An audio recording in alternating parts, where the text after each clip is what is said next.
নিরামিষের দিনে কোনো ঝামেলা ছাড়াই আপনারা এই রকম একটা পনিরের রেসিপি দিয়ে দুপুরের খাওয়াটা অনায়াসেই সেরে নিতে পারবেন এবং খুব অল্প সময়ে আপনারা এই পনিরের রেসিপিটা তৈরি করে নিতে পারবেন। প্রথমে পনিরের স্লাইসটা পিস করে কেটে তাতে নুন, জিরের গুঁড়ো, ধনের গুঁড়ো, আদা বাটা, 2 রকম সর্ষে, পোস্ত, কাজু বাদাম আর 2টো কাঁচা লঙ্কা একসাথে বেটে রেখেছিলাম, সেটাও 1 চামচ দিয়ে দিচ্ছি আর সর্ষের তেল দিয়ে ভালো করে মেখে নিচ্ছি।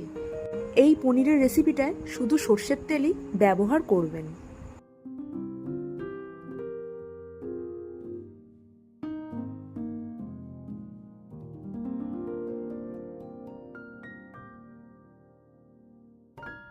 ভালো করে মাখিয়ে নেওয়ার পর স্টিলের টিফিন বক্সে পনিরটা দিয়ে তাতে টমেটো কুচি, কাঁচা লঙ্কা কুচি আর সর্ষের তেল দিয়ে ঢাকনাটা আটকে 15 মিনিটের মতন ভাপিয়ে নেব।